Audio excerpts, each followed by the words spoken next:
ሰላም ጤና ይስጥልኝ ውድ የቻናላችን ቤተሰቦች፣ በዛሬው ቪዲዮ ዓለምን ያስገረሙና ሳይንስ ያልደረሰባቸው የመጽሐፈ ሄኖክ 10 ስውር ምስጢራት እናያለን።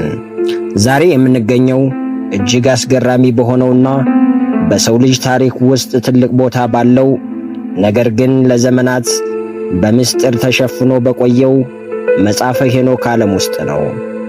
ይህ መጽሐፍ ተራ የሃይማኖት መጽሐፍ አይደለም።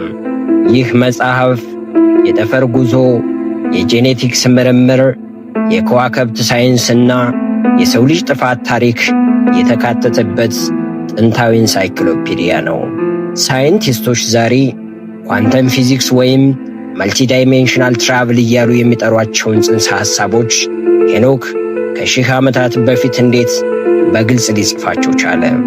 ዛሬ በዚህ የቪዲዮ ልዩ ቆይታችን ዓለም ተመራምሮ ያልደረሰባቸውን 10 አስደንጋጭ ሐቆች በጥልቀት እንመረምራለን። ወደ ዝርዝሩ ከመግባታችን በፊት እንዲህ ያሉ አስገራሚ ታሪኮችና ጥናቶች እንዲደርሷችሁ ቪዲዮውን ላይክ በማድረግ ጀምሩ። ለቻናሉ አዲስ ከሆናችሁ ደግሞ ሰብስክራይብ በማድረግ ቤተሰብ ሁኑ።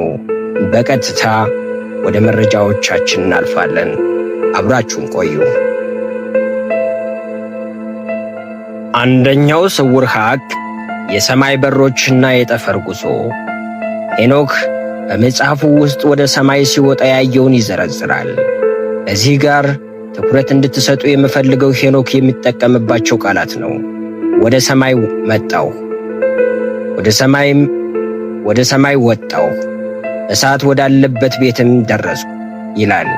ሄኖክ የገለጻቸው ቤቶች በክሪስታል የተሰሩና በእሳት የተከበቡ ናቸው። ዛሬ ሳይንስ ስታርስ ወይም ከዋክብት ከፍተኛ የጋዝ ግፊት እና ሙቀት ወይም ፕላዝማ እንዳላቸው ያውቃል። ሄኖክ የማይጠፋ እሳትና የበረዶ ወለል ጎን ለጎን ሲኖሩ ማየቱ ዛሬ በጠፈር ምርምር የምናያቸው የኮሜቶች ወይም ኮሜትስ እና የፕላኔቶች ሁኔታ በግልጽ ያሳያል። በተጨማሪም ሄኖክ የጊዜ መለዋወጥን ታይም ዲሌሽን ጠቅሷል። እርሱ በሰማይ ጥቂት ቀናት ቆይቶ ሲመለስ በምድር ላይ የልጅ ልጆቹ አርጅቶ አግኝቷቸዋል። ይህ አልበርት አንስታይን በ1905 ያረጋገጠውን የአንጻራዊነት ሕግ ቲዮሪ ኦፍ ሪሌቲቪቲ ከሺህ ዓመታት በፊት የገለጠ ነው። ይህ እንዴት ሊሆን ቻለ? ሄኖክ በእርግጥም ወደ ሌላ ጋላክሲ ተጉዞ ነበር? ስውር ሐቅ 2 የትጉሃን መላእክትና የጄኔቲክ ብክለት። ሁለተኛውና እጅግ አስደንጋጩ ሐቅ ትጉሃን ዘ ዋቸርስ ስለተባሉ አካላት ነው። መጽሐፈ ሄኖክ እንደሚያስተምረን 200 የሚሆኑ መላእክት ወደ ምድር ወረዱ። ዓላማቸው የሰው ልጆችን መጠበቅ ቢሆንም እነሱ ግን ከሰው ልጆች ጋር ተቀላቀሉ። እዚህ ጋር ነው ምስጢሩ ያለው። ከመጽሐፈ ሄኖክ ውጭ ያሉ የታሪክ መጻሕፍት ተጋቡ የሚለውን ቃል ብቻ ይጠቀማሉ። ሄኖክ ግን ዘራቸውን ቀላቀሉ ይላል። ይህ ማለት የዘመናዊው ክሮስ ብሪዲንግ ወይም ጄኔቲክ ኢንጂነሪንግ ጥንታዊ መገለጫ ነው። በዚህም ምክንያት ኔፍሊም ወይም ራፋይም የተባሉ ግዙፋን ተወለዱ። እነዚህ ፍጥረታት የሰው እና የመላእክት ድብልቅ በመሆናቸው ተፈጥሮን አበላሹ። ዛሬ በተለያዩ የዓለም ክፍሎች እንደ ግብፅ፣ ፔሩና ኢትዮጵያ የሚገኙት እጅግ ግዙፉ አጽሞች የዚህ መጽሐፍ እውነተኛነት ማረጋገጫዎች ናቸው። ስውር ሐቅ 3 የተከለከሉ ጥበቦች። የሰው ልጅ ዛሬ ለደረሰበት የቴክኖሎጂ ደረጃ መሰረቱ ምንድን ነው? ሳይንስ ዝግመተ ለውጥ ይለዋል። መጽሐፈ ሄኖክ ግን ሌላ አስገራሚ ታሪክ አለው። አዛዚኤል ሰይፍና ጋሻ መስራትን፣ ብረት ማቅለጥን አስተማረ።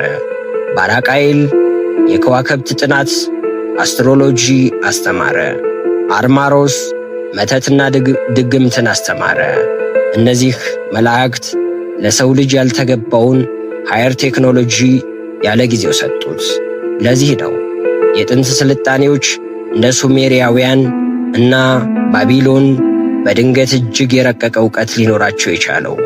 ይህ ጥበብ ምድርን ወደ ጦርነትና ወደ ጥፋት መራት። ዛሬም የምናየው የኒኩሌርና የባዮሎጂካል የጦር መሳሪያዎች ውድድር የዚያ የጥንቱ የተከለከለ ጥበብ ቀጣይነት ይሆን የሚለውን እንደ ጥያቄ ያስነሳል። ስውር ሐቅ 4 የፀሐይና የጨረቃ ስሌት። በመጽሐፈ ሄኖክ ውስጥ መጽሐፈ አውደ ፀሐይ ወወርቅ ዘ ቡክስ ኦፍ ሄቨንሊ ሉሚናሪስ የሚባል ክፍል አለ። ይህ ክፍል ለሳይንቲስቶች ትልቅ እንቆቅልሽ ነው። ሄኖክ ስለ 364 ቀናት ዓመታዊ ዑደት ይናገራል። ፀሐይ በምትወጣባቸው 6 በሮች ፖርታልስ እና በምትገባባቸው 6 በሮች ስሌት መሠረት ወቅቶች እንዴት እንደሚቀያየሩ በዝርዝር አስቀምጧል። የሚገርመው ነገር ሄኖክ የሰጠው ስሌት ከዛሬው አቶሚክ ክሎክ ጋር የሚመጣጠን ትክክለኛነት አለው። ሄኖክ በዚያ ዘመን ያለ ቴሌስኮፕ እንዴት ስለ ጨረቃ ብርሃን አልባነትና ከፀሐይ ስለምታገኘው ብርሃን ሊያውቅ ቻለ? ይህ መጽሐፍ የሰማይ ሪፖርት እንጂ የምድር ድርሰት እንዳልሆነ ትልቅ ማሳያ ነው። ማሳሰቢያ፣ ውድ ተመልካቾቻችን እስካሁን ካየናችሁ ውስጥ የትኛው ይበልጥ አስገረማችሁ? ከታች ኮሜንት አድርጉልኝ። ለዚህ ዝግጅት ብዙ ድካም ስለፈሰሰበት ሼር በማድረግ አበረታቱ። ስውር ሐቅ 5 የሰሜን ዋልታና ፓራዳይስ። ሄኖክ በመንፈስ ተጭኖ ወደ ሰሜን ጫፍ ተወሰደ። እዚያም 7 ታላላቅና አስገራሚ ተራሮችን አየ። ከመካከላቸው አንዱ የእግዚአብሔር ዙፋን የሚመስልና ከበረ ድንጋይ ወይም ሰምጴር የተሠራ ነው። ዛሬ በሰሜን ዋልታ ኖርዝ ፖል ስር ትልቅ ምስጢር እንዳለ ይነገራል። የሳተላይት ፎቶዎች በዚያ አካባቢ ቀዳዳ እንዳለና ከፍተኛ ኤሌክትሮማግኔቲክ ኃይል እንደሚወጣ ያሳያሉ። ሄኖክ የገለጻቸው የነፍሳት መጋዘኖች እና የበረዶ ቤቶች ዛሬ ሳይንስ ማግኔቲክ ፖልስ ከሚላቸው ጋር ቀጥተኛ ግንኙነት አላቸው። ሄኖክ ያየው ነገር ምናልባትም ከምድር እና ከሌላው ዓለም ጋር የምትገናኝበት ጌትዌይ ሊሆን ይችላል። ስውር ሐቅ 6 የጥፋት ውሃና ዘረመል። ስለ ኖህ የጥፋት ውሃ ሁላችንም ሰምተናል። ነገር ግን መጽሐፈ ሄኖክ ምክንያቱ በጥልቀት ይተነትናል።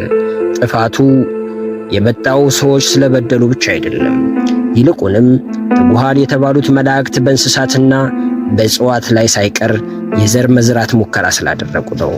ሄኖክ በአዋፍ በአራዊትና በምድር ተንቀሳቃሾች ላይ በደሉ ይላል። ይህ ማለት ቺሜራ ወይም የተለያዩ ዝርያዎች የመቀላቀል ሥራ ተሰርቶ ነበር። ምድር በክፉ ፍጥረታት ተሞላች። ተፈጥሯዊ ያልሆነው ዝርያ መጥፋት ስላለበት የጥፋት ውሃ መጣ። ዛሬ ሳይንስ ላቭ ግሮው ሜድስ እና ሃይብሪድ አኒማልስ እያመረተ ባለበት ወቅት የታሪክ ስህተት እየተደገመ ይሆን? ስውር ሐቅ 7 የኢትዮጵያ ሚስጥር። ይህ ነጥብ ለሁላችንም ኩራት ነው። መጽሐፈ ሄኖክ በዓለም ላይ ሙሉ በሙሉ ተጠብቆ የሚገኘው በኢትዮጵያ ኦርቶዶክስ ተዋሕዶ ቤተ ክርስቲያን እጅ ብቻ ነው።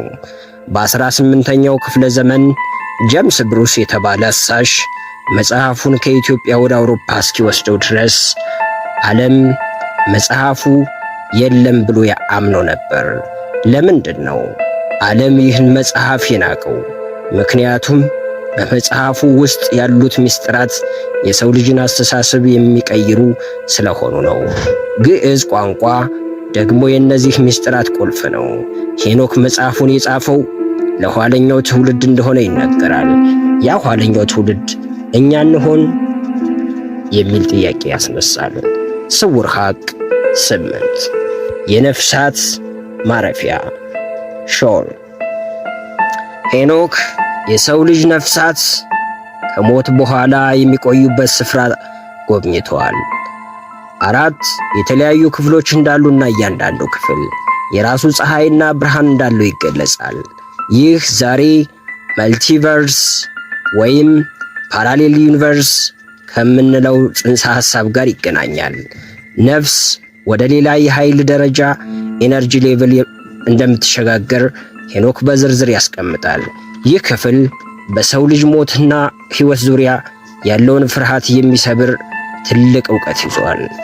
ስውር ሐቅ 9 የዲጂታል ትንቢት ዘመን። ሄኖክ በመጨረሻው ዘመን ስለሚከናወኑ ድንቅ ነገሮች ይናገራል። ምስጢራት ለጻድቃን ይገለጣሉ ይላል። ዛሬ መረጃ በሰከንድ ውስጥ ዓለምን የሚዞሩበት ወይም ኢንተርኔትና ምስጢራት የሚጋለጡበት ዘመን ላይ ነን። ስለ ሄኖክ መብረቅ እና ድምፅ ያላቸው ግንኙነት ሲገልጽ ዛሬ እኛ የምንጠቀምበት ፋይበር ኦፕቲክስ እና ኤሌክትሮኒክ ዳታ ትራንስፈር የሚመስል መግለጫ ይሰጣል። ጥንታዊ መጽሐፍ የዘመናዊውን ዓለም ስልጣኔ ቀድሞ ተንብዮአል። ስውር ሐቅ 10 የሄኖክ መሰወር።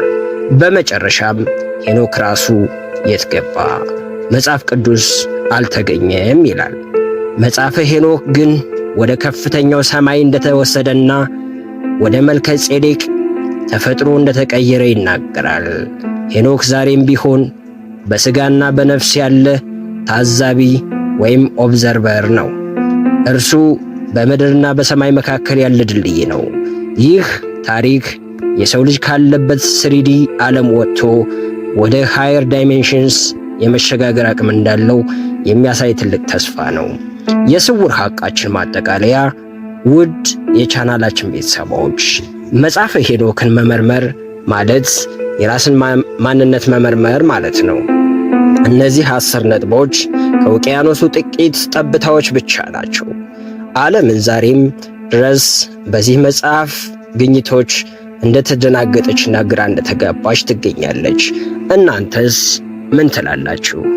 ሄኖክ በእርግጥም የጠፈር ተጓዥ ነበር ወይስ መለኮታዊ ምስጢር የተገለጠበት ነቢይ? አስተያየታችሁን በኮሜንት አስፈሩልኝ። ይህ ዝግጅት እንዲቀጥልና ሌሎች አስገራሚ ምስጢሮችን እንድንፈትሽ ቪዲዮውን ላይክ፣ ለጓደኞቻችሁ መረጃውን ሼር እና ቻናሉን ሰብስክራይብ ማድረጋችሁን አትዘንጉ። በሚቀጥለው ቪዲዮ እስክንገናኝ ድረስ ሀገራችን ኢትዮጵያን ይጠብቅልን። ሰላምና ጤና ለሁላችን ይሁን። ቸር ሰንብቱ።